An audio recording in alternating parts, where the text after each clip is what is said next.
കുരിശിന്റെ മറവിൽ ആത്മമണാളനെ ആരാധിച്ചിടാം. ആത്മാവിന്റെ നിറവിൽ കുരിശിന്റെ മറവിൽ ആത്മമണാളനെ ആരാധിച്ചിടാം. ധനം ജ്ഞാനം ശക്തി ബഹുമാനം സ്വീകരിപ്പാൻ യോഗ്യനായോനേ. ധനം ജ്ഞാനം ശക്തി ബഹുമാനം സ്വീകരിപ്പാൻ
I was born in a Catholic Christian family in Kerala. കേരളത്തിലെ ഒരു കത്തോലിക്ക ക്രിസ്തീയ ഭവനത്തിലാണ് ഞാൻ ജനിക്കപ്പെട്ടത്. Though born into a Christian family, our family was far away from God. ഒരു ക്രിസ്തീയ ഭവനത്തിലാണ് ജനിച്ചതെങ്കിലും ഞങ്ങളുടെ ഭവനം ക്രിസ്തുവുമായിട്ട് വളരെ അകലത്തിലായിരുന്നു. We lived very nominal Christian life, but very soon God visited our family. നോമിനലായിട്ട് ഒരു ക്രിസ്തീയ ജീവിതം നയിച്ചിരുന്നെങ്കിലും പെട്ടെന്ന് തന്നെ ദൈവം ക്രിസ്തു ഞങ്ങളെ ഭവനത്തെ സന്ദർശിപ്പാനിടയായി. 3 years after the birth of my younger sister, she was down with polio, paralyzing her right leg and left arm. 3 വയസ്സുള്ള എൻ്റെ ഇളയ സഹോദരി ജനിച്ചു കഴിഞ്ഞപ്പോൾ അവൾക്ക് പോളിയോ ബാധിച്ച് വലത്ത് കാലും കരവും തളർന്നു കിടപ്പാനിടയായി. And that shattered our family. അത് ഞങ്ങളുടെ ഭവനത്തെ പിടിച്ചു കുലുക്കി. And they began to seek ways that she will be healed somehow. അവൾക്ക് എങ്ങനെയെങ്കിലും സൗഖ്യം വരുവാൻ വേണ്ടി പല വഴികൾ അവർ തിരക്കി. So they began to take her to best hospitals. Available ആയിട്ടുള്ള നല്ല ഹോസ്പിറ്റലൊക്കെ കൊണ്ടുപോയി. They began to meet with the prominent doctors. പ്രധാനപ്പെട്ട ഡോക്ടർമാരെയൊക്കെ കണ്ടു. They began to spend days and nights and money, energy for her. ഞങ്ങൾക്കുള്ള കഴിവുകൾ പണം എല്ലാം ഞങ്ങളുടെ ആരോഗ്യം എല്ലാം അവൾക്ക് വേണ്ടി ചെലവഴിച്ചു. Finally disappointed when doctors gave up, they took her back home. ഡോക്ടർമാരാൽ കൈവിടപ്പെട്ടവരായി നിരാശപ്പെട്ട ഒടുവിൽ ഭവനത്തിലേക്ക് മടങ്ങി വന്നു. Then some of our relatives suggested if you take her to witch doctors and do some offerings, sometimes she may be healed.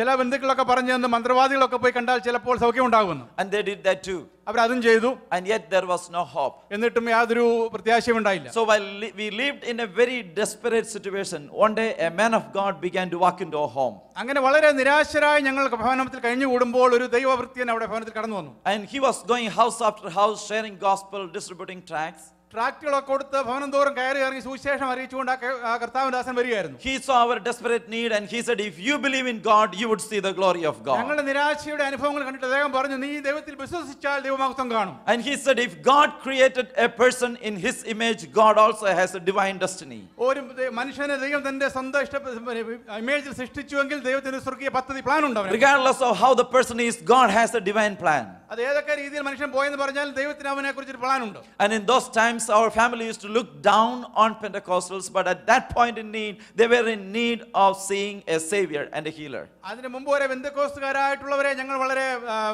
മോശമായ രീതിയിൽ കണ്ടിരുന്നു. എന്നാൽ ആ സമയത്ത് ഞങ്ങളുടെ ആവശ്യ നിമിത്തം ഞങ്ങൾ അതിലേക്ക് ശ്രദ്ധിക്കാനിടയായി. So they began to pay attention to what the pastor was saying to them. Pastor അന്ന് അവരോട് സംസാരിച്ച വിഷയങ്ങൾ അവർ ശ്രദ്ധിക്കാൻ തുടങ്ങി. And he began to pray for my sister.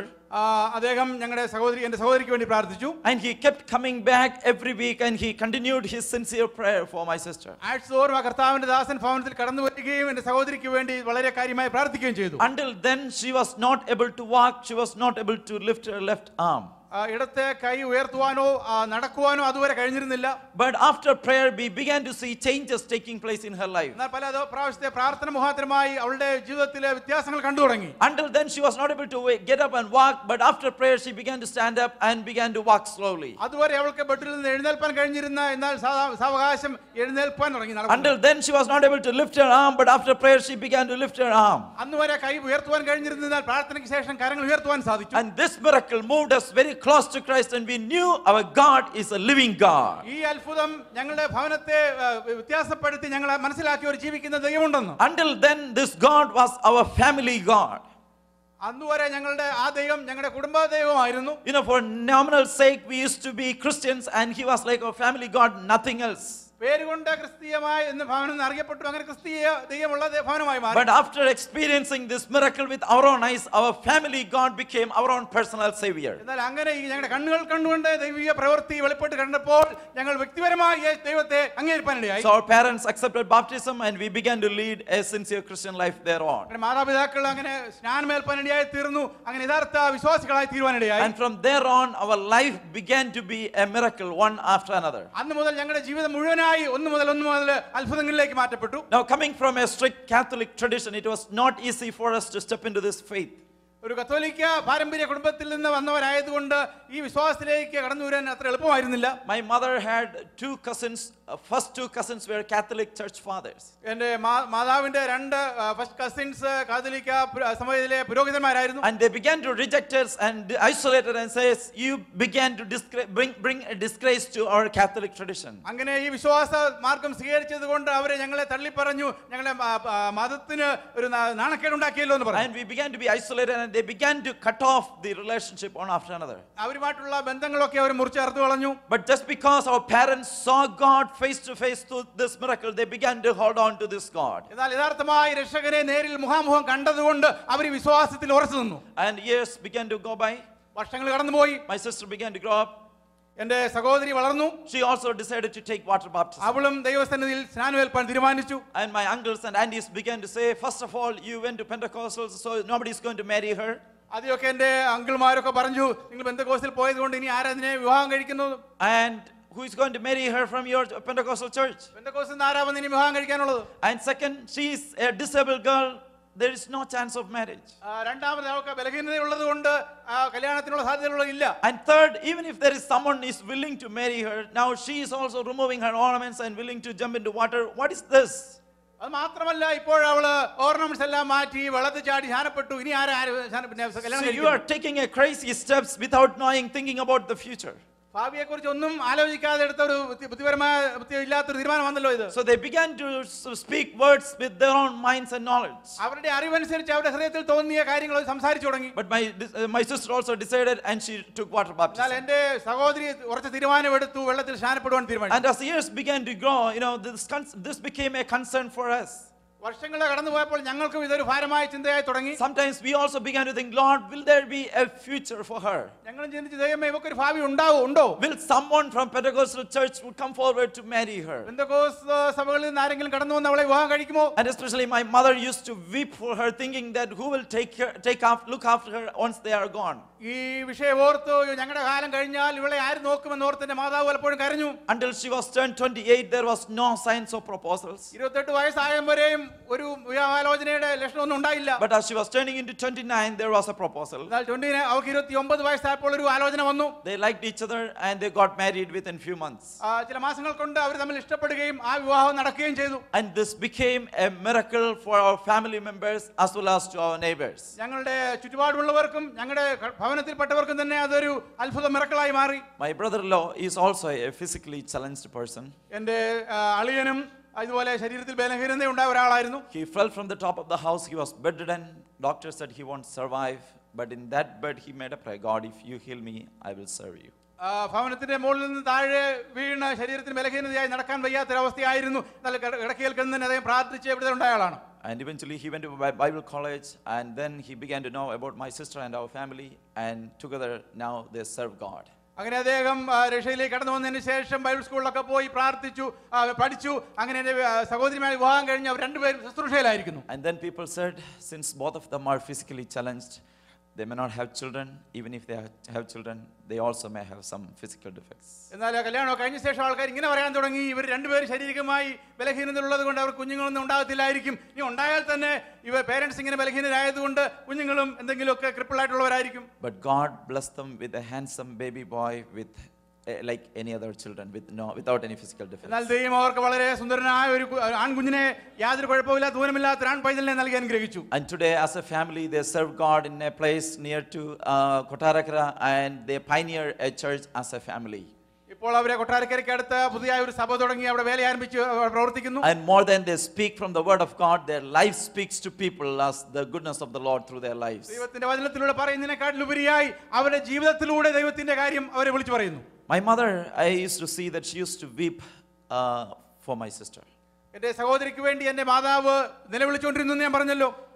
Especially when in our village, when people say call her Mondi and things like that, it will break her heart, and she used to weep. പ്രത്യേകിച്ച് ശാരീരിക ബലഹീനതയ ചുറ്റുപാടുള്ളവർ നാട്ടുകാരെ കളിയാക്കുമ്പോൾ മാതാവ് ഞങ്ങളുടെ ഹൃദയത്തിന് വളരെ ഭാരമുണ്ടായിട്ടുണ്ട്. She used to weep then and she used to weep now. അന്നും കരഞ്ഞിട്ടുണ്ട്, ഇപ്പോഴും കരയുന്നുണ്ട്. But as I notice, there is a difference in her tears. എന്നാൽ ഇപ്പോൾ ആ കണ്ണുനീരിന്റെ ഒരു മാറ്റമുള്ളത് ഞാൻ കാണുന്നുണ്ട്. Before we came to know the Lord, it was a tears of depression. കർത്താവിനെ അറിയുന്നതിന് മുമ്പ്, കർത്താവിലേക്ക് വരുന്നതിന് മുമ്പ് അത് നിരാശയുടെ കണ്ണുനീരായിരുന്നു. Before we came to know the Lord, it was a tears of hopelessness. കർത്താവിലേക്ക് കടന്നു വരുന്നതിന് മുമ്പ് അത് ഒരു പ്രത്യാശയില്ലാത്ത നിരാശയുടെ കരച്ചിലായിരുന്നു. Before we came to know the Lord, it was a tears of painful agony. അത് വേദന നിറഞ്ഞ വേദനയുടെ കണ്ണുനീരായിരുന്നു കർത്താവിനെ കാണുന്നതിന് മുൻപ്. But now she shed tears of joy. എന്നാൽ ഇപ്പോഴത്തെ കണ്ണുനീര് സന്തോഷത്തിന്റെ കരച്ചിലാണ്. Tears of hope.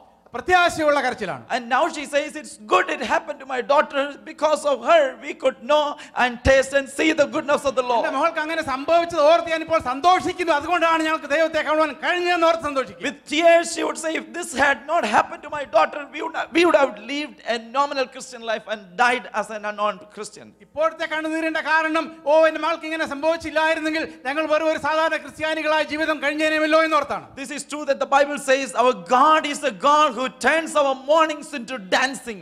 നമ്മളുടെ കരച്ചിലിനെ സന്തോഷത്തിന്റെ നൃത്തമാക്കി മാറ്റുന്നവനാണ് നമ്മുടെ ദൈവം. ബൈബിൾ Often പറയുന്നു. when we go through the tears, we do not know where it is taking us to. പലപ്പോഴും കണ്ണുനീരിന്റെ അവസ്ഥയിൽ കൂടെ കടന്നു പോകുമ്പോൾ അത് നമ്മളെ എങ്ങോട്ടാണ് കൊണ്ടുപോകുന്നത് നമ്മൾ അറിയുന്നില്ല. But even in the midst of that painful situation, that God has a plan and He is allowing us to go through, shaping us to come out in flying colors. എന്നാൽ നമ്മൾ ആ കണ്ണുനീരിന്റെ അവസ്ഥയിലൂടെ പോകുമ്പോഴും ആ അവസ്ഥയിലൊക്കെ ദൈവം നമ്മളെ ഷേപ്പ് ചെയ്ത് അവന്റെ വിലാസത്തിലേക്ക് നമ്മളെ നയിക്കുകയാണ്. This morning, if you are going through a kind of situation, a painful situation, you do not know where you are going to end up, trust in God and continue to hold on, because He is a faithful God and He is to take you to the other shore. ഇന്ന് രാവിലെ നിങ്ങൾ ഓരോരുത്തരും അങ്ങനെയുള്ള വേദനയിൽ കൂടെ കടന്നു പോകുന്നുവെങ്കിൽ ദൈവത്തിൽ ഉറച്ചു വിശ്വസിക്കൂ. അവനാണ് നമ്മളെ നയിച്ചുകൊണ്ടിരിക്കുന്നത്. അവൻ നമ്മളെ ശരിയായ മാർഗ്ഗത്തിലാണ് നയിക്കുന്നത്. We may be rejected and isolated and we may be left alone, but God who called us is faithful and He will stand with us and He will take us to the other ഒരു shore. പക്ഷെങ്കിൽ മറ്റുള്ളവരാൽ ത്യജിക്കപ്പെട്ട് നിന്ദിക്കപ്പെട്ട് കഴിയുന്ന അവസ്ഥയിലാണെങ്കിലും നമ്മളെ വിളിച്ച ദൈവം വിശ്വസ്തനാണ്. അവൻ നമ്മളെ ശാന്ത തുറമുഖത്ത് എത്തിപ്പാൻ മതിയാവനാണ്. As we grew up, we had this passion to share this testimony with the people. ഞങ്ങൾ വളർന്നു വന്നപ്പോൾ ഈ സാക്ഷ്യം മറ്റുള്ളവരോട് പറയുവാൻ ഞങ്ങൾക്ക് വളരെ ആകാംക്ഷയുണ്ടായി. And God also placed the burden within us for those people who live a nominal Christian life just as we were. ഞങ്ങൾ ജീവിച്ചിരുന്ന പോലെ സാധാരണ ക്രിസ്തീയ മാർഗ്ഗം ജീവിച്ചിരുന്നവരോട് കുറിച്ച് ഒരു ബർഡൻ ഞങ്ങളുടെ ജീവിതത്തിലുണ്ടായി. So after my formal education, I went to a Bible college in Andhra Pradesh. എന്റെ സാധാരണ വിദ്യാഭ്യാസത്തിന് ശേഷം ആന്ധ്രാപ്രദേശിലുള്ള ഒരു ബൈബിൾ കോളേജിൽ കടന്നുപോയി. And during my summer holidays in Bible college, one of my friends took me to Orissa. Bible സ്കൂളിലെ summer vacation സമയത്ത് എന്റെ ഒരു സുഹൃത്ത് ഞങ്ങളെ ഒറീസയിലേക്ക് കൊണ്ടുപോയി. And when I went there, my eyes were literally opened by seeing the people there. അവിടെയുള്ള ആളുകളെ കണ്ടു കഴിഞ്ഞപ്പോൾ യഥാർത്ഥമായി എന്റെ കണ്ണുകൾ തുറന്നു. People who were pushed down to extreme darkness and they lived in superstitious beliefs. അന്ധകാരത്തിന് ഏറ്റവും താഴ്ന്ന നിലത്തിലേക്ക് അന്ധവിശ്വാസങ്ങളിൽ ജീവിക്കുന്ന ഒരു കൂട്ടം ജനങ്ങൾ. And they were not educated, live in a half naked way and still very primitive. മതിയായ വിദ്യാഭ്യാസമോ സംസ്കാരമോ ഇല്ലാതെ അർത്ഥ വസ്ത്രധാരികളായി ജീവിക്കുന്ന ആൾക്കാർ. And beyond all that, most of the people that we met never heard about Jesus. അത് മാത്രമല്ല ഞങ്ങൾ കണ്ടവരൊന്നും യേശുവിനെ ഒരിക്കലും കേട്ടിട്ട് പോലുമില്ല. And that began to speak to me. God began to speak to me by seeing that desperate need. I surrendered my life and said, God, I am willing to serve you in this state. അവരുടെ നിരാശ നിറഞ്ഞ ജീവിതം കണ്ടപ്പോൾ ഞാൻ അവിടെ എന്നെ തന്നെ താഴ്ത്തി ദേവസ്ഥയിൽ തീരുമാനമെടുത്തു, ദൈവമേ ഇവരുടെ ഇടയിൽ ഞാൻ പ്രവർത്തിക്കുന്നു. So I worked several years in that strange land. അന്യ സ്ഥലത്ത് വളരെ വർഷങ്ങൾ ഞാൻ അവിടെ പ്രവർത്തിച്ചു. God helped me to learn the language and the culture and meet with people. അവരുടെ സംസ്കാരവും അവരുടെ ഭാഷയും പഠിക്കുവാൻ അവരെ പ്രവർത്തിപ്പാൻ കഴിഞ്ഞു. And different ways He helped me to share this goodness to those people. ഈ സന്തോഷ വാർത്ത പല രീതിയിൽ അവരുമായി പങ്കിടുവാനുള്ള സാഹചര്യം ഉണ്ടായി. And eventually God also opened a way for me to come to the States to study His word further. അങ്ങനെ നാളുകൾ കഴിഞ്ഞപ്പോൾ എനിക്ക് ഈ രാജ്യത്തും കടന്നു വന്ന് ദൈവത്തിന്റെ വചനം പഠിപ്പാനുള്ളതായ ഒരു സാധ്യതയുണ്ടായി. I never thought that I would be able to come here. It was only a dream to come to America and to study. അമേരിക്കയിൽ കടന്നു വരണം എന്നൊക്കെയുള്ളത് എൻ്റെ ഒരു സ്വപ്നമായിരുന്നു. ഒരിക്കലും സംഭവിക്കുമെന്ന് ഞാൻ വിചാരിച്ചില്ല. As we stepped into this faith, our people said, your children would never prosper.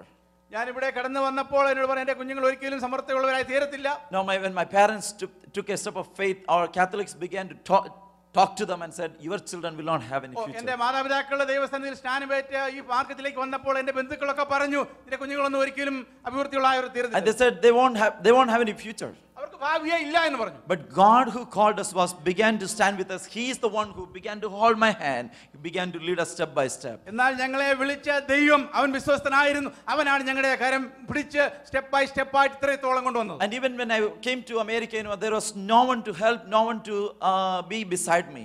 ഇവിടെ അമേരിക്കയിൽ കടന്നു വന്നപ്പോഴും ഞങ്ങളെ സഹായിപ്പാനോ ഞങ്ങൾക്ക് support ചെയ്യുവാനോ ആരുമില്ലായിരുന്നു. But God who called us was there with me, and He united me with a number of people who love the Lord and His servants. എന്നാൽ എന്നെ വിളിച്ചവനായ ദൈവം എന്നോട് കൂടെ നിന്ന് പല പരിചയക്കാരെയൊക്കെ ഞങ്ങൾക്ക് ഒരുക്കി തന്നു. And even today I'm standing before you. I don't have any people related to me, it is purely by His grace. ഇവിടെ ഇപ്പോൾ നിൽക്കുമ്പോഴും എനിക്ക് ബന്ധുക്കളായിട്ട് ആരും ഇവിടെ ഇല്ല, ദൈവത്തിന്റെ കൃപയാലാണ് ഇവിടെ ആയിരിക്കുന്നത്. God began to take me beyond my imagination and even to the places that I don't deserve. എന്റെ ചിന്തയ്ക്കും പ്രവൃത്തിക്കും ഒക്കെ അപ്പുറത്തായിട്ട് എന്നെ ദൈവം വളരെയധികം മാനിച്ച് ഇവിടെ വരെയാക്കി. So each time that He takes me further, I am humbled and grateful to God for His saving grace upon my life. എന്റെ ജീവിതത്തിൽ അവന്റെ രക്ഷാകരമായ പ്രവൃത്തിയെ ഓർത്ത് ഞാൻ എന്നെ തന്നെ താഴ്ത്തി ദൈവത്തെ സ്തുതിക്കുന്നു. Even after coming to America, Orissa remained very close to my heart. ഞാൻ ഇവിടെ അമേരിക്കയിൽ കടന്നു വന്നതിന് ശേഷവും ഒറീസ എന്റെ ഹൃദയത്തിൽ ഇപ്പോഴും ടച്ചായിട്ടുണ്ട്. So in 2005 we started an organization called Care India Mission.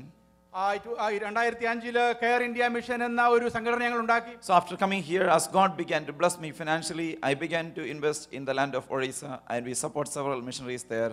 And if God willing, I'll be going back to India in June. ഇവിടെ കടന്നു വന്നതിന് ശേഷം സാമ്പത്തികമായി എനിക്ക് ലഭിച്ച നന്മയിൽ നിന്ന് അവിടെയുള്ള സംഘടനകളെ സഹായിക്കാനൊക്കെ എനിക്ക് സാധിച്ചു. ദൈവഹിതമെങ്കിൽ ജൂണിൽ ഞാൻ ഇന്ത്യയിലേക്ക് മടങ്ങിപ്പോകാൻ ആഗ്രഹിക്കുന്നു. I am married. I have a 4-year-old daughter. ഞാൻ കല്യാണം കഴിച്ചു. എനിക്ക് 4 വയസ്സുള്ള ഒരു മകളുണ്ട്. I tried to bring them several times, but they did not get visa. അവരെ ഈ രാജ്യത്തേക്ക് കൊണ്ടുവരാൻ വേണ്ടി ഞാൻ പലപ്പം ശ്രമിച്ചു, ഇതുവരെയും അവർക്ക് വിസ ലഭിച്ചില്ല. And there were several offers for me to stay here so that my family could bring, but I heard the voice of God saying that I need to go back and continue the ministry. ഇവിടെ തന്നെ നിൽക്കാനും ഓഫറുകൾ പലതും എനിക്ക് ലഭിച്ചു. അങ്ങനെ family ഇവിടെ കൊണ്ടുവരാനുള്ള അവസരം ലഭിക്കുമെന്ന് പറഞ്ഞു. എന്നാൽ എൻ്റെ വിളി ഒറീസയിലാണ്. So since my desire is to dwell in the will of God, I decided to go back. ദൈവഹിതത്തിൽ തന്നെ നിലനിൽക്കണം എന്നുള്ള എൻ്റെ ആഗ്രഹം മുഖാന്തരമായി ഒറീസയിലേക്ക് മടങ്ങി പോകാനാണ് ഞാൻ ആഗ്രഹിക്കുന്നത്. And now we have work in Orissa as well as in Andhra Pradesh, and as we go to those challenging places, I request your humble prayers for our ministry. ആന്ധ്രയിലും ഒറീസയിലുള്ള പ്രവർത്തനങ്ങളിലായി ബന്ധപ്പെടുവാനാണ് ഞാൻ ആഗ്രഹിക്കുന്നത്. അവിടെ പല വിധത്തിലുള്ളതായ പ്രശ്നങ്ങളൊക്കെ ഉണ്ട്. നിങ്ങളുടെ ഓരോരുത്തരും പ്രാർത്ഥന ആവശ്യപ്പെട്ടുള്ളൂ. I would also request your prayers for my younger sister and brother-in-law, since both of them are physically challenged. They need your prayers. ശാരീരികമായി ബലഹീനതയുള്ള എൻ്റെ സഹോദരിയെയും സഹോദരി ഹസ്ബൻഡിനെ ഓർത്ത് നിങ്ങൾ പ്രാർത്ഥിക്കാൻ വേണ്ടി ഞാൻ പ്രത്യേകം ഓർപ്പിക്കുന്നു. അവരുടെ ശുശ്രൂഷയ്ക്ക് നിങ്ങളുടെ പ്രാർത്ഥന ആവശ്യമാണ്. And I'll be praying for you too. And once again, I am grateful to Pastor Shibu. ഇവിടെ നിങ്ങൾക്ക് വേണ്ടി ഞങ്ങൾ പ്രാർത്ഥിക്കും. പ്രത്യേക പാസ്റ്റർ ഷിബുവിനെ ഓർത്ത് ദൈവത്തെ സ്തുതിക്കുന്നു. Please turn your Bibles with me for a devotion this morning. Ephesians chapter 3. ഇന്ന് രാവിലത്തെ അല്പസമയത്തെ ചിന്തയ്ക്ക് വേണ്ടി എഫേസ്യ ലേഖനം 3-ാം അധ്യായത്തിലേക്ക് നമ്മുടെ ശ്രദ്ധ തിരിക്കാം. Ephesians chapter 3 verse 19. 10-9 വാക്യം. സ്നേഹത്തെ അറിവാനും പരിജ്ഞാനത്തെ കവിയുന്ന സ്നേഹത്തെ അറിവാനും പ്രാപ്തരാകുകയും ദൈവത്തിന്റെ എല്ലാ നിറവിനോളം നിറഞ്ഞു വരികയും വേണമെന്നും പ്രാർത്ഥിക്കുന്നു. I wanted to read the whole passage, but since we don't have the time, I wanted to limit with one word. ഇത് മുഴുവനും വായിക്കണമെന്ന് ആഗ്രഹമുണ്ടെങ്കിൽ സമയക്കുറവ് കൊണ്ട് ഒരു വാക്യം മാത്രം വായിച്ചതാണ്. This passage in English, it says a prayer for Ephesians. എഫേസ്യയിലുള്ള വിശ്വാസികൾക്കുള്ള പ്രാർത്ഥന എന്നതിന് ആദ്യം വായിക്കുന്നു. Paul kneels down before God and he is praying for those believers at Ephesus. പൗലോസ് ദൈവസന്നിധിയിൽ മുട്ടുകുത്തി എഫേസോസിലുള്ള വിശ്വാസികൾക്ക് വേണ്ടി പ്രാർത്ഥിക്കുന്നു. We find him being a typical pastor in praying for his own believers.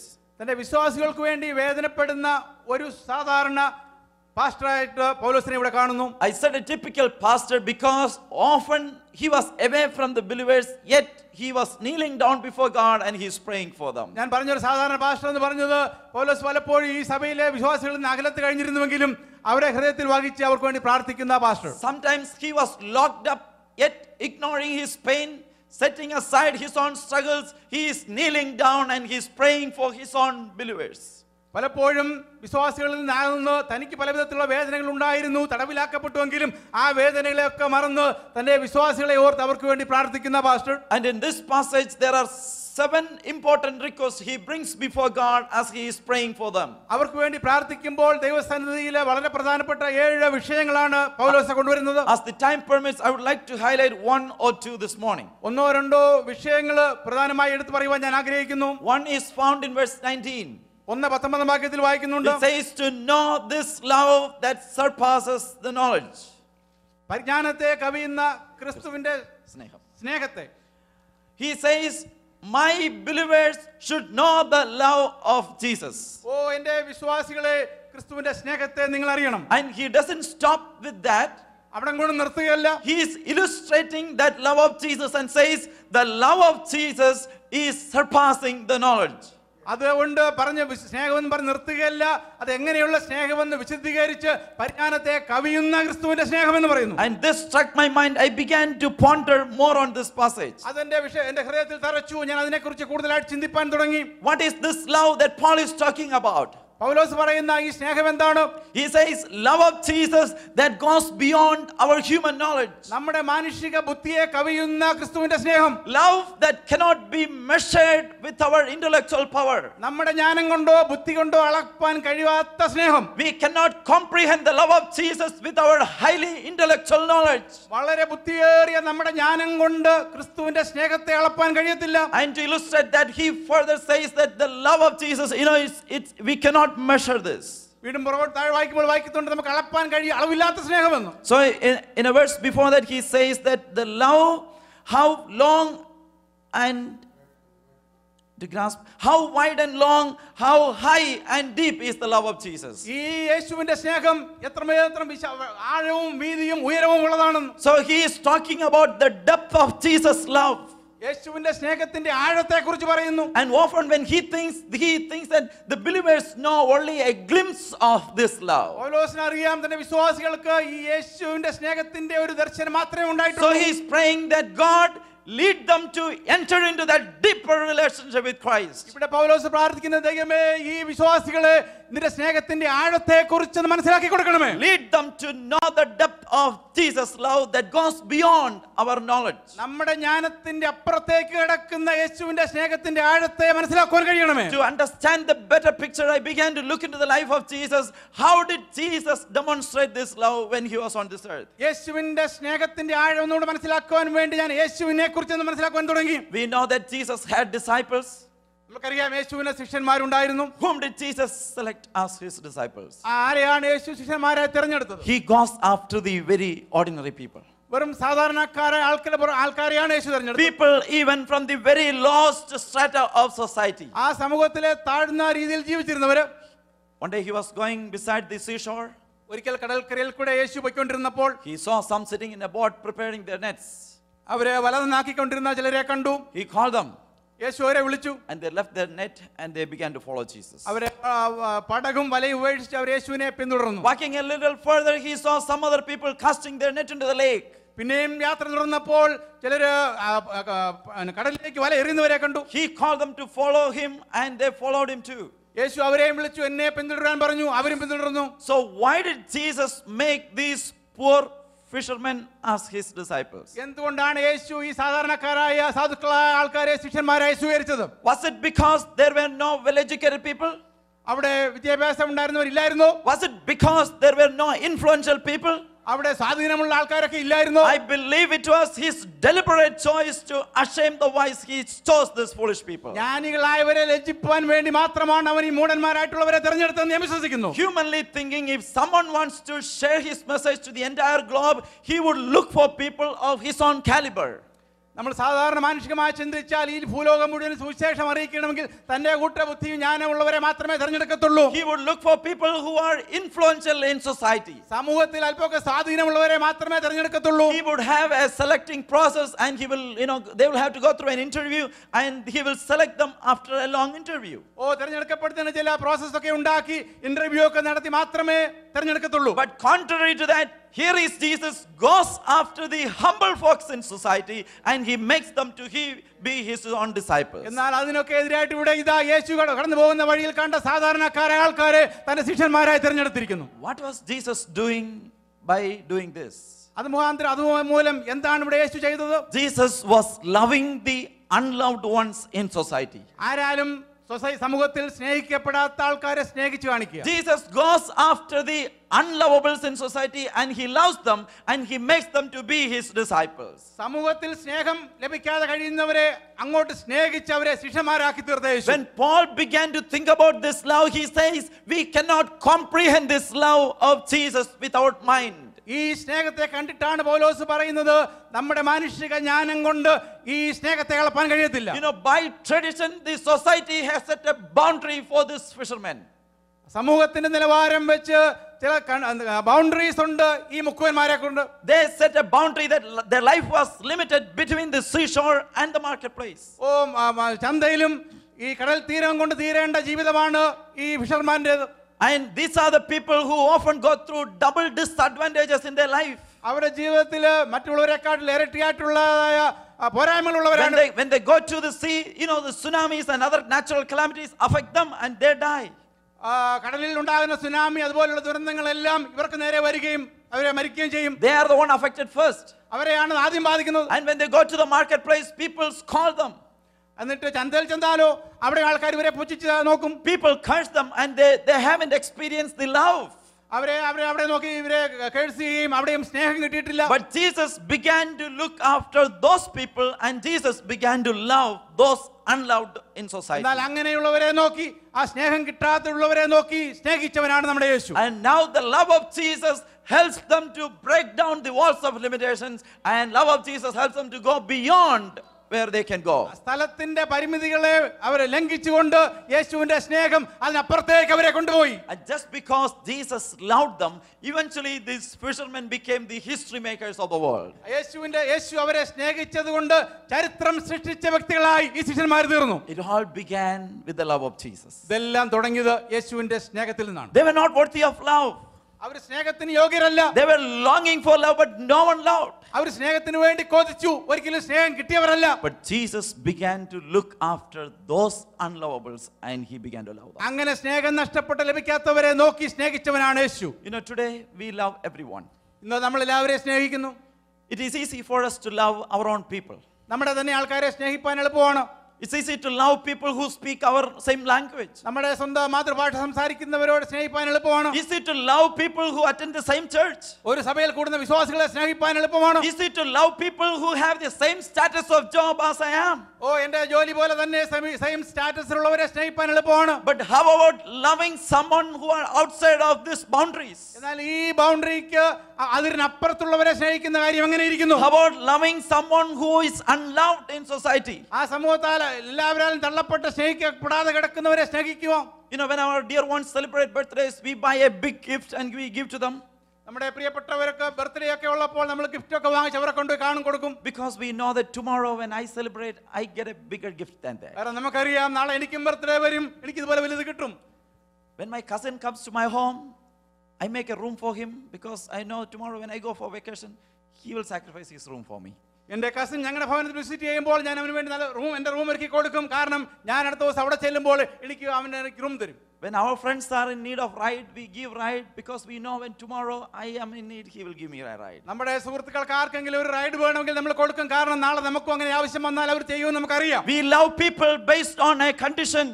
അങ്ങനെയുള്ള കണ്ടീഷനിലാണ് നമ്മൾ അന്യോന്യം സ്നേഹിക്കുന്നത്. We love people based on a condition, thinking that tomorrow it will come back to me.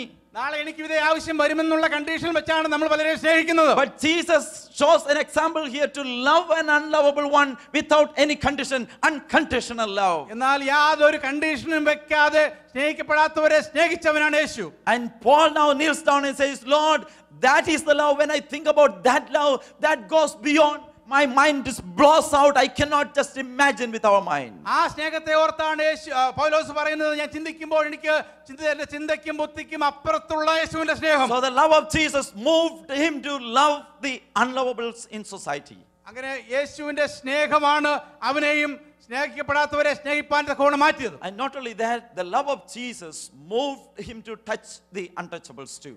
ആരും തൊടുവാൻ ആഗ്രഹിക്കാത്തവരെ തൊടുവാൻ തക്കവണ്ണം ഇവനെ മാറ്റിയത് യേശുവിന്റെ സ്നേഹമാണ്. While he was walking along the crowd, he encounters a leper. യേശു ജനക്കൂട്ടത്തിന്റെ ഇടയിലേക്ക് കടന്നു പോകുമ്പോൾ കുഷ്ഠരോഗം ബാധിച്ച ഒരുവനെ കണ്ടു. In those days, people considered leprosy as a contagious sickness. ആ കാലങ്ങളിലെ കുഷ്ഠരോഗം പകരുന്ന ഒരു രോഗമായി കണ്ട് മാറ്റി നിർത്തിയിരുന്നു. So these people had a separate place in society, and if they are found in a town, people used to throw them stone them to death. അങ്ങനെ കുഷ്ഠരോഗികൾക്ക് താമസിക്കാൻ പ്രത്യേക ഇടമുണ്ടായിരുന്നു. അതല്ലാതെ അവരെ സിറ്റിയിൽ എവിടെയെങ്കിലും കണ്ടാൽ അവരെ പുറത്ത് കൊണ്ടുപോയി കല്ലെറിഞ്ഞ് കൊല്ലുമായിരുന്നു. So no one would appear in the public because they know that they will be killed. അതുകൊണ്ട് അങ്ങനെ പരസ്യ സ്ഥലങ്ങളിലൊന്നും കുഷ്ഠരോഗികൾ വരത്തില്ല, കാരണം അവരെ കൊല്ലപ്പെടുമെന്നറിയാം. So whenever the lepers see a crowd or a person, they used to run away for their life. അതുകൊണ്ട് ഒരു കുഷ്ഠരോഗി എങ്ങനെയെങ്കിലും ജനക്കൂട്ടത്തെ കണ്ടാൽ അവന് ജീവനെ പേടിച്ച് അവിടെ ഓടുകയാണ്. But here Jesus comes with a crowd. He encounters this leprosy. പുരുഷാരവുമായി കടന്നു വരുന്ന യേശു ഒരു കുഷ്ഠരോഗി അഭിമുഖീകരിച്ചു. And the more closer Jesus came towards that leper, the more distance he wanted to go.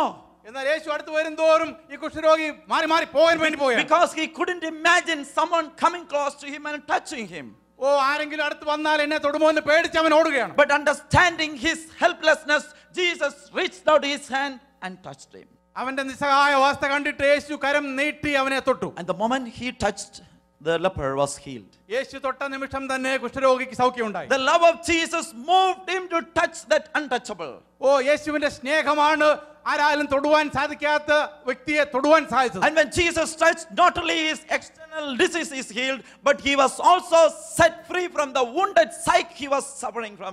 That is the untouchability. ഓ, യേശു തൊട്ടപ്പോൾ അവന്റെ പുറമേയുള്ള ത്വക്കിന് മാത്രമല്ല സൗഖ്യം വന്നത്, അവന്റെ ഉള്ളിനും സൗഖ്യമുണ്ടായി. Because of his sickness, people named him as untouchable. അവന്റെ അസുഖം മുഖാന്തരമായി അശുദ്ധനെന്ന് ജനം കരുതിയ വ്യക്തി. But when Jesus touched, he was healed as a whole. എന്നാൽ യേശു തൊട്ടപ്പോൾ അവനെ മുഴുവനായി ഒരു സൗഖ്യം വന്ന He വ്യക്തിയായി. received an inner healing, he received an outer healing. അവന്റെ ഉള്ളിലെ പ്രശ്നത്തിന് സൗഖ്യമുണ്ടായി, പുറമേയുള്ള അസുഖത്തിനും സൗഖ്യമുണ്ടായി. Now he is no more an untouchable because he is touched by Jesus and he is healed. ഇപ്പോൾ ആരും തൊടാൻ വയ്യാത്ത അശുദ്ധനായ വ്യക്തിയല്ല അവൻ. യേശുവിന്റെ സന്ദർശനം മുഖാന്തരമായി അവൻ സൗഖ്യം വന്നു. Whenever you see Jesus, you will find him always with the suffering people, always with a basin of water, with a towel around him, serving, waiting there to serve those people who are victimized in society. യേശുവിന്റെ ചരിത്രം നമ്മൾ എപ്പോഴും നോക്കിയാലും അവന് പ്രയാസപ്പെടുന്നവരെ, കഷ്ടപ്പെടുന്നവരെ സഹായിക്കുന്ന, അരയിൽ വസ്ത്രം ചുറ്റി അവരെ ശുശ്രൂഷിക്കുന്ന അവസ്ഥയിൽ കാണുന്നു. You know, when his disciples saw he was touching a leper, it must have shocked them because they couldn't imagine someone touching a leper. ഒരു കുഷ്ഠരോഗിയെ അവിടെ യേശു തൊടുന്നത് കണ്ടു കഴിഞ്ഞപ്പോൾ ശിഷ്യന്മാർ അന്തം വിട്ടു നോക്കി. അവർ ചിന്തയ്ക്ക് അപ്പുറമായിരുന്നു അത്. But that's why Paul says, when we think about this love of Jesus, it is something unimaginable. It is too much for me to think about it. അത് കണ്ടിട്ടാണ് പൗലോസ് പറയുന്നത്, ഈ സ്നേഹത്തെ കണ്ടിട്ട് എനിക്ക് ചിന്തയ്ക്കും എന്റെ ജ്ഞാനത്തിനും വളരെ അപ്പുറത്തായുള്ള സ്നേഹമാണിത്. And when he thinks about all this, he sees that, we know and experience only a little bit of this love. നമ്മൾ ഇതൊക്കെ വായിക്കുമ്പോഴും ഈ സ്നേഹത്തിന്റെ ഒരു അല്പം ഗ്ലിംസ് മാത്രമേ നമ്മൾ കാണുന്നുള്ളൂ. So he is sincerely praying that, Lord, let each one of my believers in Ephesus may begin to understand and enter into this deeper relationship with Christ. അതുകൊണ്ടാണ് പൗലോസ് തന്റെ എഫെസോസിലെ വിശ്വാസികളെ ഓർത്ത് വളരെ കാര്യമായി പ്രാർത്ഥിക്കുന്നത്, ഈ സ്നേഹത്തിന്റെ ആഴത്തെ മനസ്സിലാക്കുവാൻ അവരെ സഹായിക്കണമേ. Love of Jesus moved him to love the unlovables. സ്നേഹിക്കപ്പെടുവാൻ, ആരാലും സ്നേഹിക്കപ്പെടാത്തവരെ സ്നേഹിപ്പാൻ തക്കവണ്ണം അവന്റെ സ്നേഹം അവനെ നടത്തി. Love of Jesus moved him to touch the untouchables. അതെ, യേശുവിന്റെ സ്നേഹമാണ് ആരാലും എല്ലാവരും അശുദ്ധനെന്ന് കരുതിയിരുന്നവരെ തൊടുവാൻ സഹായിച്ചത്. Love of Jesus also moved him to forgive the unforgivables in society. സമൂഹത്തിൽ ആരാലും എല്ലാവരും ക്ഷമിക്കപ്പെടാതെ കിടന്ന വ്യക്തിയെ ക്ഷമിക്കുവാൻ തക്കവണ്ണം സഹായിച്ചത് യേശുവിന്റെ സ്നേഹമാണ്. His own disciple was Peter, who was very close to Jesus. യേശുവിന്റെ ശിഷ്യരിൽ പ്രധാനിയായ പത്രോസ് യേശുവിനെ വളരെ അടുത്ത As വ്യക്തിയായിരുന്നു. I told you, the fisherman who was not loved by anyone, when Jesus loved, he was so emotional and he jumped into a friend and he said, Lord, even if I have to lay down my life for you, I will do that. ഓ, ആരാലും സ്നേഹിക്കപ്പെടാതിരുന്ന പത്രോസിനെ യേശു സ്നേഹിച്ചത് കൊണ്ടാണ് പത്രോസ് പറഞ്ഞത്, ദൈവമേ നിനക്ക് വേണ്ടി മരിപ്പാനും ഞാൻ തയ്യാറായിരിക്കുന്നു. But very soon, Peter began to betray Jesus. എന്നാൽ ഇതേ പത്രോസ് അധികം കഴിയുന്നതിന് മുൻപേ യേശുവിനെ തള്ളി പറയുന്നത് കാണുന്നു. Humanly thinking, you will not trust a person who betrays you anymore. മാനുഷിക നില വെച്ച് നോക്കിയാൽ നമ്മളെ ഒരിക്കൽ തള്ളി പറഞ്ഞവരെ വിശ്വസിപ്പാൻ നമുക്ക് പ്രയാസമാണ്. Even if based on the scripture you may forgive, but you may not re-establish the old relationship that you had with that person. ദൈവവചന പ്രകാരം മേ ബി നമ്മൾ അവരെ ക്ഷമിച്ചേക്കാം, എന്നാൽ വീണ്ടും ഒരു സ്നേഹം അവരുമായിട്ട് ബന്ധപ്പെടുവാൻ നമ്മൾ സാധിക്കുന്നില്ല, കഴിയുന്നില്ല. But here is Jesus. He goes beyond the boundaries and he loves Peter and he forgives him. എന്നാൽ ഇവിടെ ഇതാ പത്രോസിനോട് ക്ഷമിക്കുന്ന യേശു മാത്രമല്ല, അതിനപ്പുറത്ത് ചെന്ന് അവനെ കൈക്കൊള്ളുന്നവനായ യേശു. Not only Jesus forgives him, but brings him back into that close, intimate relationship as they were before. അവനോട് ക്ഷമിക്കുക മാത്രമല്ല, പണ്ടുണ്ടായിരുന്ന അതേ ഊഷ്മള ബന്ധത്തിലേക്ക് അവനെ കൊണ്ടുവരികയും ചെയ്തു. Again, Jesus began to teach everything that was about to happen in the future. യേശു അവർക്ക് ഇനി ഭാവിയിൽ സംഭവിക്കാനുള്ള വിഷയങ്ങളെയൊക്കെ പഠിപ്പിച്ചു കൊടുത്തു. So after the death of Jesus, disciples waited that Jesus would rise again. യേശുവിന്റെ മരണത്തിന് ശേഷം യേശു ഉയർത്തെഴുന്നേൽക്കുമെന്ന് അവർക്കറിയാമായിരുന്നു. The first day is over. ഒരു ദിവസം കഴിഞ്ഞു. The second day is over. രണ്ടാം ദിവസം കഴിഞ്ഞു. Nothing happened. ഒന്നും പറ്റിയില്ല. The disciples thought everything is a story, it is gone. The story is over. ശിഷ്യന്മാർ സംശയിച്ചു, ഇതെല്ലാം വെറും കഥ മാത്രമായിരുന്നു, ഇനി ഒന്നും സംഭവിക്കത്തില്ല. So Peter said, I'm going back to my old job. പത്രോസ് തന്നെ പറഞ്ഞു, ഞാൻ എന്റെ പഴയ പണിയിലേക്ക് പോവുകയാണ്. And when he decided to go back, all of them began to follow him. അവൻ പോകാൻ തീരുമാനിച്ചപ്പോൾ കൂടെയുള്ളവരും പുറകെ പോയി. There we see again Jesus did not leave Peter. എന്നാൽ ഇവിടെ പത്രോസ് യേശുവിനെ തള്ളിക്കളഞ്ഞില്ല. അവിടെ Jesus appears to Peter on the seashore and he forgives Peter and he brings him back again. പത്രോസ് യേശുവിനോട് ക്ഷമിച്ചിട്ട് അതേ കടൽക്കരയിൽ ചെന്ന് അവനെ വീണ്ടും തന്റെ സ്നേഹത്തിലേക്ക് മടക്കിക്കൊണ്ടുവന്നു. Jesus gave him one opportunity and he gives him another opportunity to repent and come back to Jesus. ദൈവം യേശു അവൻ ഒരു അവസരം കൊടുത്തു, വീണ്ടും ഒരു അവസരം കൂടെ ക്ഷമിപ്പാനും ഏറ്റുപറയുവാൻ അവസരം കൊടുത്ത് അവനെ മടക്കിക്കൊണ്ടുവന്നു. So the forgiving heart of Jesus moves him to forgive the unforgivable like Peter. ആ ക്ഷമിക്കുവാനുള്ള യേശുവിന്റെ ഹൃദയമാണ് അവനെ ഒരു ക്ഷമിപ്പാൻ കൊണ്ട് അവനെ പ്രാപ്തനാക്കിയത്. One day a Malayalam writer wrote an article. ഒരു മലയാള എഴുത്തുകാരൻ ഒരിക്കൽ ഇങ്ങനെ എഴുതി. He began to write an imagination. അവൻ തന്റെ ഭാവനയിലാണ് എഴുതാൻ തുടങ്ങിയത്. We know that Jesus commissioned his disciples to go and make disciples of all nations. നമ്മൾക്കറിയാം യേശു തന്റെ ശിഷ്യന്മാരെ നിയോഗിച്ചു ഭൂലോകമെല്ലാം പോയി സുവിശേഷം അറിയിപ്പാനും ശിഷ്യന്മാരാക്കുവാനും. So after the death of Jesus, when he appeared to his disciples, യേശുവിന്റെ ക്രൂശീകരണത്തിന് ശേഷം തന്റെ ശിഷ്യന്മാർക്ക് അവൻ പ്രത്യക്ഷപ്പെട്ടു. So they were sitting in a round table and they were having a discussion. മേശയ്ക്ക് ചുറ്റുമിരുന്ന് അവരെ ഇങ്ങനെ തർക്കത്തിൽ ഏർപ്പെട്ടിരിക്കുകയായിരുന്നു. So then Peter had a question towards Jesus. യേശുവിനോട് പത്രോസിന് ഒരു ചോദ്യം. Peter began to ask Jesus. പത്രോസ് ഇങ്ങനെ ചോദിച്ചു, Jesus, you asked us to go and make disciples of all nations. ഓ യേശുവേ, നീ ഞങ്ങളോട് പറഞ്ഞു ഭൂലോകമെല്ലാം പോയി അവരെയെല്ലാം ശിഷ്യരാക്കിക്കൊള്ളുവാൻ. But now we saw a group of people terribly crucified you. എന്നാൽ ഞങ്ങൾ ഇപ്പോൾ കാണുന്നു നിന്നെ വളരെ വേദനിപ്പിച്ച ക്രൂശിപ്പിക്കപ്പെട്ട ഒരു കൂട്ടം ജനങ്ങൾ. We saw a group of people who have beaten you up and spit on your face. They terribly treated you. ഓ നിന്നെ മുഖത്ത് തുപ്പുകയും നിന്നെ തലമുടിപ്പിച്ച് പറിക്കുകയും നിന്നെ വളരെ ദ്രോഹിച്ച ഒരു കൂട്ടം ജനത്തെ കാണുന്നുണ്ട്. Now do you want me to go and make disciples of those people too? നീ ഞങ്ങളുടെ യഥാർത്ഥത്തിൽ ആവശ്യപ്പെടുന്നത് അവരെ പോയി കണ്ട് ശിഷ്യന്മാരാക്കാനാണോ?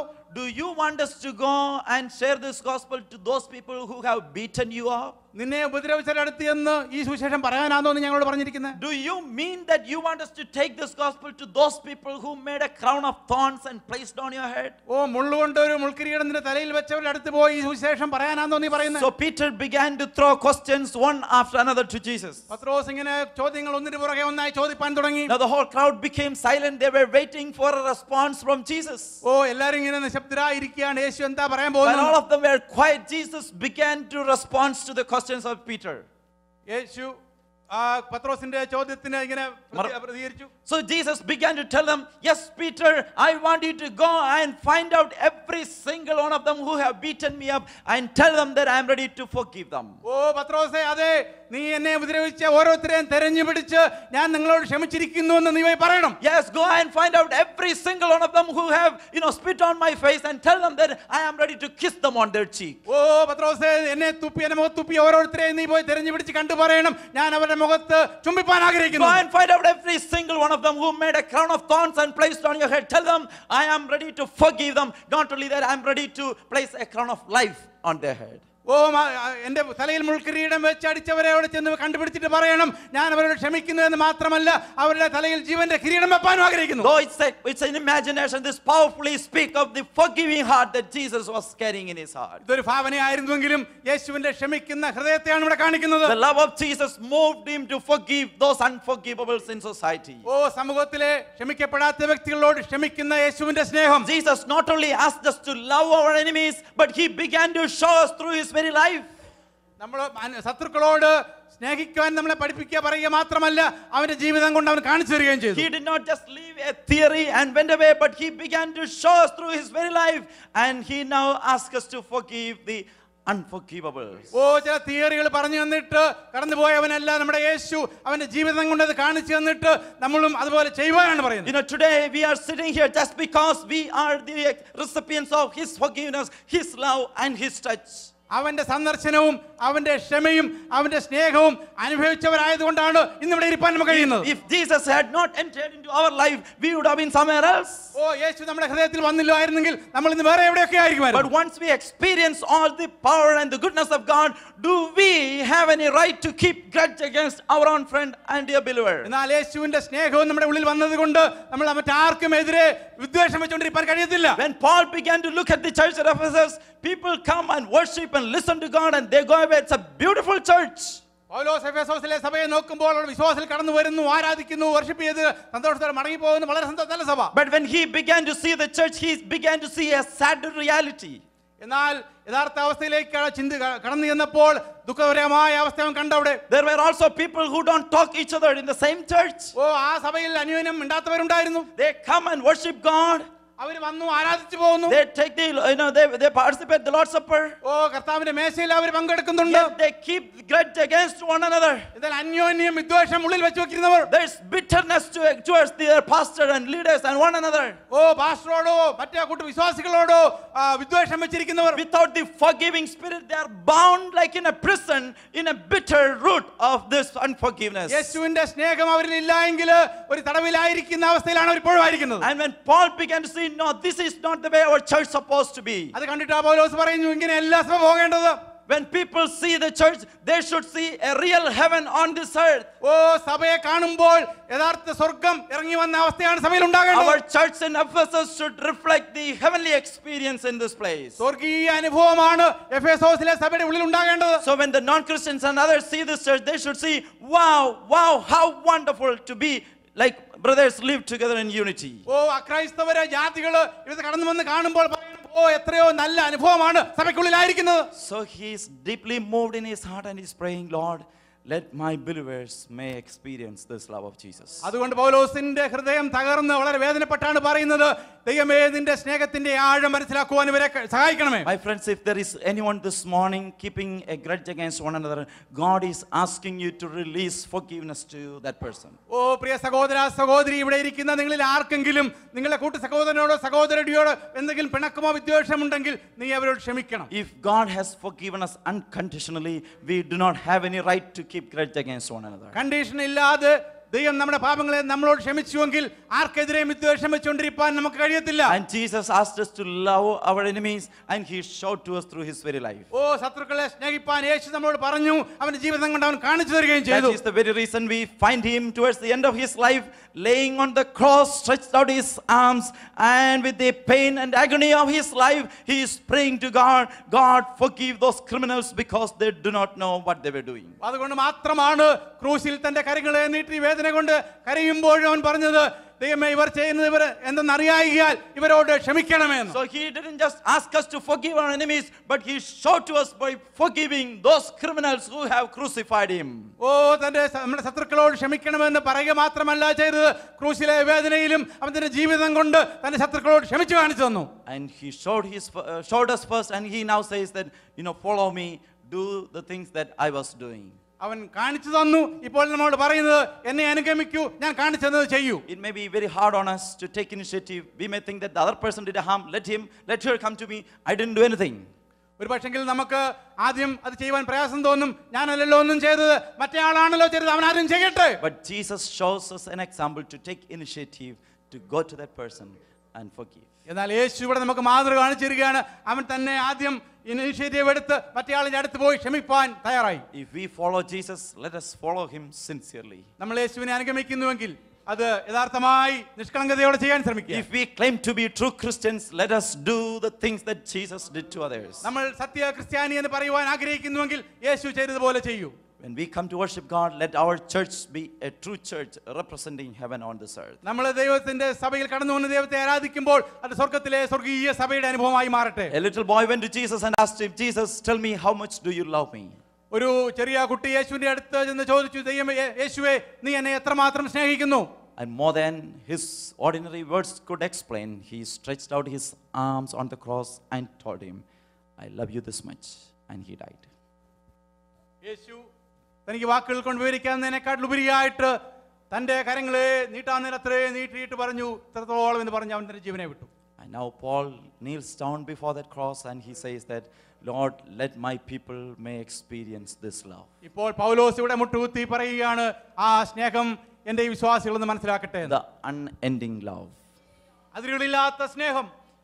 The love that cannot be measured. അളക്കുവാൻ കഴിയാത്ത സ്നേഹം. The height and the depth of this love. ആഴവും യേശുവിന്റെ സ്നേഹത്തിന്റെ ആഴവും ഉയരവും. Lord, let my people may know this. എന്റെ സ്നേഹിതർ, എന്റെ ജനം ഈ സ്നേഹം ഒന്ന് അറിയട്ടെ.